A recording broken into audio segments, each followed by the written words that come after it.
are back here Monday night, 8 to 10, GOAT Talk time. Sean and Faz, the original crew, on for tonight. Gabby's loaded with homework, so she's taking the night off. Obviously, student comes first. We support academics on GOAT Talk. But we got an interesting night of topics today. Absolutely. We got some NBA trade deadline talk going on tonight. We just missed the trade deadline last week on our Monday night show, but it was last Tuesday at 3 o'clock. And, Sean, I got to tell you, a couple big trades went on last week. Yeah, well, you call them big, but I think they were absolutely garbage. Really? Some of these trades I think were absolutely hot garbage, like smelly. Like I could smell them from Memphis. Is that... Okay, I think I see where you're getting at first. So, let's get into the Memphis trade, I guess, then first.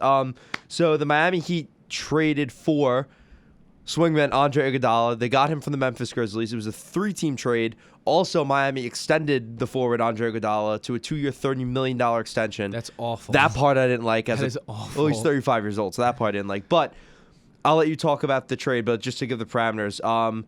Miami got Iguodala, Jae Crowder, and Solomon Hill. Memphis got Justice Winslow, Dion Waiters, who they cut, and James Johnson. And then part of that, the Grizzlies also got Gorgie Jang because then they traded James Johnson to Minnesota.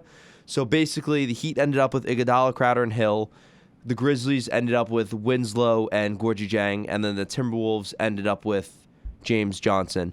But I must preface with this that the original plan was for the Heat to get Danilo Gallinari and Andre Iguodala, but they weren't able to get Gallinari out of Oklahoma City. This was a terrible trade for Memphis. I mean, the only person that's I think is going to be anywhat relevant in that trade is Gorgie Jang, because Justice Winslow, since the day I said on the NBA draft night, is garbage. He is garbage, Justin Winslow. He means nothing. He's not an asset. He's not a piece of that team. Sean, I got to disagree with you here. I think, listen, Ja Morant's your primary playmaker. That's undisputed. But Justice Winslow can be a great second-unit ball handler. I think he could be a decent playmaker for the team. A bench player. Exactly, a bench player. But come on, Mike. No, but come on. Does that matter? Okay, but does it matter that Andre Iguodala wasn't playing the whole season, so it didn't really make a difference? So essentially, the trade was Jae Crowder for... Which, Crowder, I'm not trying to lose Jae Crowder. You're talking about a vet who plays hard every night. It's a great guy to keep around. Yeah, but I think Justice Winslow, on a reasonable contract, fits the mold of what Memphis is trying to do really well. He's a solid playmaker, defensive player. They'll move him by next year. Has a solid jump shot. They'll move him by next year. I disagree with you on that. Now, I think it's a good trade because, number one, I'm high on Justice Winslow. I really like his fit on this team. High on Justice Winslow. I like him. I like the fit on this. He's been a bust his whole career. I wouldn't call him a bust. He hasn't lived up to his standards. But what define bust then if that's not it? A bust is a player that just is unplayable. I don't think Justice Winslow is unplayable. I think he fits well with the young Grizzlies team. He's a solid playmaker. He's a good. He could essentially guard 1 through 4. He's guarding point guard, shooting guard, small forward, power forward. He's effectively? Some more effectively than others. And let me preface by saying this. The Grizzlies wanted a first-round pick for Andre Iguodala. Well, they weren't getting that. But you're telling me that Justice Winslow isn't better than any of the first-round picks they would have gotten for Iguodala? Yeah. They were getting... I'd rather have the first-round pick than Justice Winslow. I disagree with that. I mean, I think Justice Winslow is as talented, if not more talented, than whatever first-round pick Memphis would have gotten. Because Memphis wasn't getting a lottery pick. Memphis was getting, if a first-round pick, 22 to 30. I completely disagree. I think Winslow has already hit his ceiling. Okay, but would you agree with me in saying that they weren't getting a better first-round pick than, the 22nd pick in the draft? I'd still rather have that pick. So clearly we disagree on this one here. I just think... It's a rare thing, but yes, we disagree. I think with NBA stuff, we tend to agree with each other a lot, which is really good. But I just think... I think he's a really good Why, fit. though?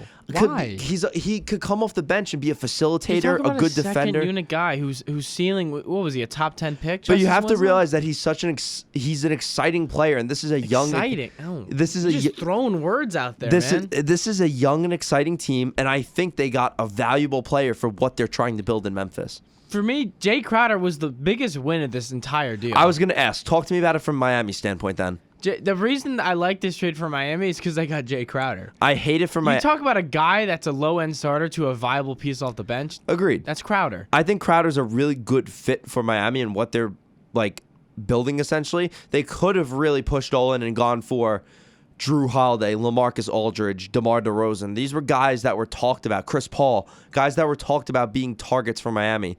They didn't necessarily go that route, but with this trade, I liked what they did. They really stuck to their guns with what they have and the team that they have assembled. And what they did was they took smart, veteran, complementary role players to add to what they already have. They didn't try to change everything by throwing another big name in there. I think these were really smart players to get from Miami. Now, Andre Iguodala, the extension wasn't smart, and he's not what he was a couple of years ago with the Warriors, but I still think he's a solid defender, and if you play him 15 to 20 minutes a night, like, he's going to give you solid minutes. For $15 million a year? Listen, he got overpaid, but I think for at least, forget the extension, for this season, for what Miami is this season, I think it was a good move. I'll tell you, I say by the end of this year, he misses more games than he plays. Iguodala? Yes. Interesting take. But listen, I'm not disagreeing with you with that. I think Jae Crowder was the best player they got in this trade. Low key, yes. He is, and he's a solid 3-and-D wing. He's not the reason I like him and Iguodala. And don't forget Solomon Hill. Solomon Hill's, a good veteran guy. He'll give you a good 8 to 10 minutes. He really doesn't matter. He doesn't matter that much. Man on he's that team. If he has to play, he'll get the job done. But he's really not going to play. But the reason I like Crowder and Iguodala is because they're two versatile forwards. And again, it goes back to my point with Miami didn't change everything. Everybody thought they were going to go all in and trade for a star. They didn't do that. They like what they have, and they got a couple of solid defensive role players to build around what they already have. I don't like the 2-year, $30 million extension. I think he's going to be 38 years old when that's over, Iguodala. So I think the extension was stupid. But in hindsight, for this season, for what Miami's going for this season with championship aspirations, I think it was a good move. Do you see what Draymond said about this? Well, he said he's going to flagrant 2 foul him tonight. Flagrant to him, yeah. That was funny. I was kind of into that, actually. I thought that was funny. All right, what's the next trade? All right, so the next trade, I think was, I think most people would say that this was, quote unquote, the best trade of the trade deadline. Now, define best. Equal for all teams, or the most exciting one? The most exciting one. Okay. When I say best, I mean the most exciting one. Because, the Iguodala trade was, big, I guess, because Iguodala is, he's a well-known player in this league. He's a big name. But he's far from the best player trade at the trade deadline. I think that this trade right now, I'm talking about the Timberwolves and the Golden State Warriors, the D'Angelo Russell and Andrew Wiggins trade. I think this was the best trade by the fact that it was the most exciting. And I think that D'Angelo Russell is the player that got moved that's going to have the biggest impact on their new team. I think Minnesota won that trade. I think so too. But if you're so let me ask you this before I answer that and my question. When I'd say best now, I mean what team benefited the most from the trade deadline? Well, first, let me just read the trade really quickly. Right. So the trade was D'Angelo Russell sent to the Timberwolves for Andrew Wiggins, a top 3 protected 2021 first-round pick, and a 2021 second-round pick. So your question was the best trade in terms of what? What team benefited the most from this trade deadline? To you, is it Minnesota? I have 3. 3? I think there was 5 trades.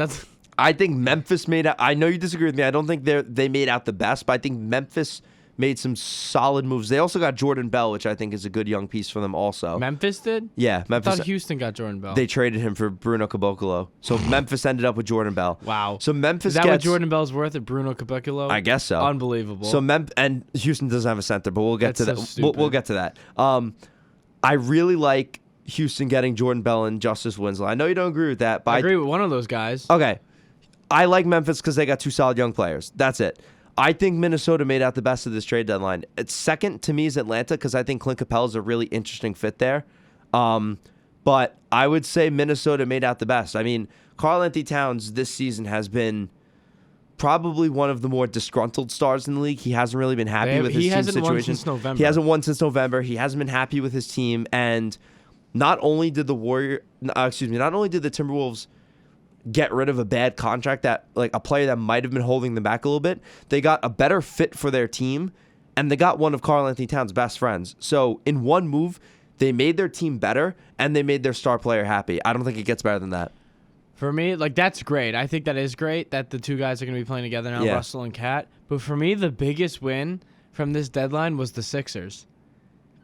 Okay. They got, oh my God. You go with the under the radar. Alec Burks and Glenn Robinson the third. Going with the under the radar move. They got 2 core. I mean, those guys were starting for the Warriors, and now Right. they're on their bench. Right. The Sixers got exactly what they needed, which was more depth. Right. And it's going to help them in the playoffs. Now, the one thing I don't like that I listen, it all goes back to free agency. I hated the Al Horford signing. It didn't make sense to me. But I think with this trade, the Sixers kind of fix that a little bit because there are going to be playoff series down the stretch where Al Horford and Embiid are going to be unplayable together. Now, with this trade that they made, getting 2 shooting guard small forwards in Alec Burks and Glenn Robinson I mean, III. Burks can play the 1, too. Exactly. So they got guys that can play multiple positions coming off the bench that if you need to go with the small ball lineup, you could have a lineup of Embiid, Harris, one of Burks or Robinson, Josh Richardson, Ben Simmons. They could have Simmons off the bench if they want more shooting and play Burks at the 1, Richardson at the 1. This move I really like because now they have 2 really versatile players that you could just throw a bunch of different lineups at teams. Even if you throw Matisse Thybulle in the lineup, someone like that, the Sixers. They're so versatile. If they stay healthy, they're very versatile. Now, my biggest knock on the Sixers all season was how not versatile they were because I thought they were clunky and awkward with Harris playing the 3, Horford playing the 4. They're going to roll with that lineup for the rest of the season, but come playoff time when you really need versatile playmakers and defenders, this move is going to be really, really good for them down the stretch. I mean, that's why they win the trade deadline to me. To me, when I listed my teams before, I actually forgot that trade happened because I didn't have it queued up on here. I still think the Timberwolves are number 1 for me because they're just a team that really needs a reboot to me.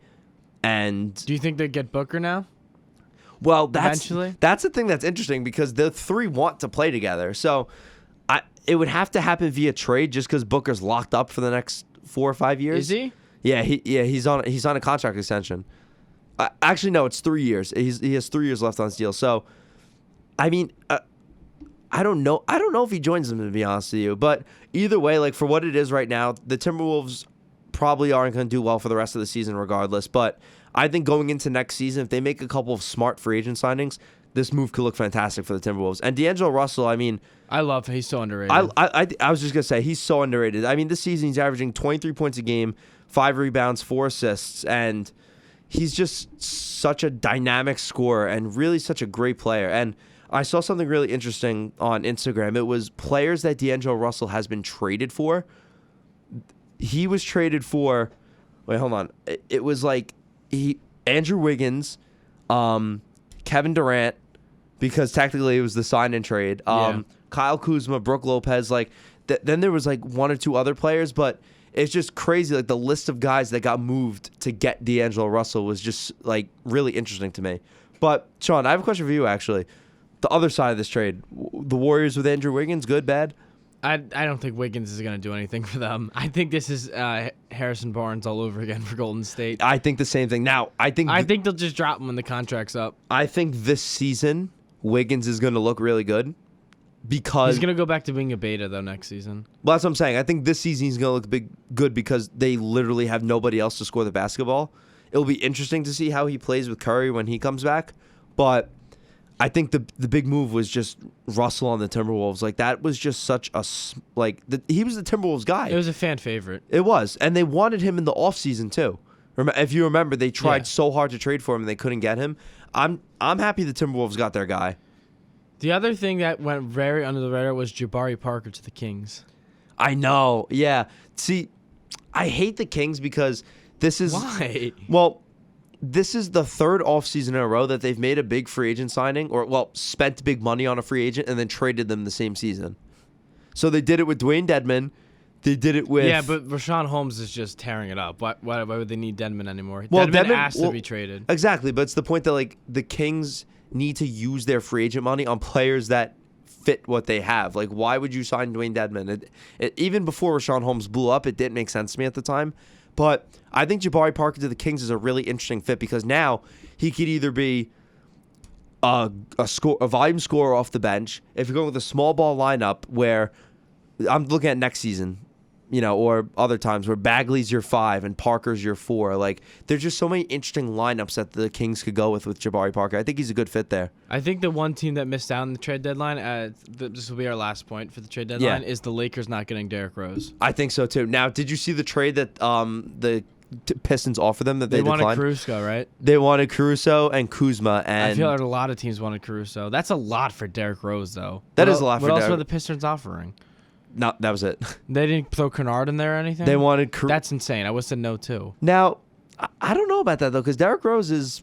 I mean, he's putting up points. I love Derrick Rose. But he's unreliable. Unreliable. It's going to be really interesting Yeah, I'm to excited see. for It's All-Star Weekend. It's going to be street ball style, you know. It's going to see who gets to more points. I'm excited. It's going to be a great weekend. All right, I hope everyone has a good weekend. I hope everyone has a good Valentine's Day as well. It's on Friday. Don't forget, ladies and gentlemen. So this is GOAT Talk, Monday nights 8 to 10. Make sure you follow the socials. Thank you guys for tuning in.